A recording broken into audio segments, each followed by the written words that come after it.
ఇదే గ్రామానికి చెందిన మా గద్ద సంజయ్ యొక్క బ్యాచ్లెట్స్ స్టూడెంట్స్ ఒకే బ్యాచ్మెంట్స్ అయినటువంటి స్టూడెంట్స్ అంతా 1970, 1998, 97 వాళ్ళ బ్యాచ్ వారు ఎవరైతే ఉన్నారో వీళ్ళందరూ ఎంతో దుఃఖ సాగరంలో వాళ్ళు కూడా ఈ యొక్క అకాల మరణానికి చాలా చింతించి వాళ్ళు చాలా దిగ్భ్రాంతి చెంది మనస్తాపంతో మన గ్రామ ప్రజలలో ఒక్కడిగా ఉన్న మా యొక్క మంచి మిత్రుడు ఇలా అకాల మరణం చెందిన దిగ్భ్రాంతితోటి వాళ్ళందరూ చాలా ఇంత సహాయంతో వాళ్ళ కుటుంబ పోషణ కొరకై నిత్యావసర వస్తువులు కూడా తీసుకొని వచ్చి వాళ్ళంతా ఎంతో ఆధారాభిమానాలతోటి ప్రేమ భావనతోటి అతని కుటుంబంకు ఎల్లవేళ ఏదన్నా మంచి చెడు అయినా మేము అండగా ఉంటామని వాళ్ళ కుటుంబ సభ్యులకు మనోధైర్యం ఇచ్చి వాళ్ళకు ధైర్యంగా ఉండండి, మీకు మేము ఉన్నాము, మీ కొడుకు తర్వాత మేము కొడుకులు అంటే ఇంతమంది ఉన్నాము, మీ కొడుకులని అనుకోండి మీరు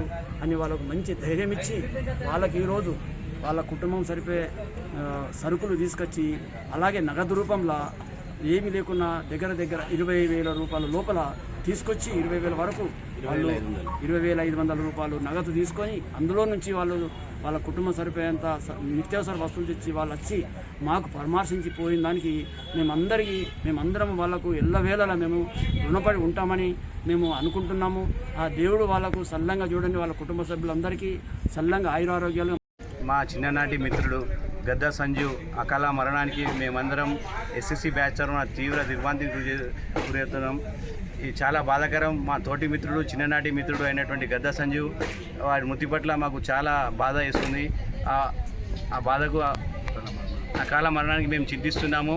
మా వంతు సహాయంగా అందరం తలా కొంత అమౌంట్ జమ చేసి ఈరోజు నిత్యావసర వస్తువులతో పాటు కొంత నగదు వారి కుటుంబానికి అందజేయడం జరిగింది. మా బ్యాచ్ తరఫున మేము వారికి ఎల్లవేళలా అండగా ఉంటామని, వారికి ఎటువంటి అవసరం పడ్డా కానీ నిశ్చయంగా మాకు చెప్పాలని, మేము వారికి ఎప్పుడు తోడు ఉంటామని, మా మిత్రుడు లేకున్నా కానీ వారి లోటుగా ఏది అవసరం పడ్డా కానీ మేము తీరుస్తామని అందరికీ తెలియజేస్తున్నాం.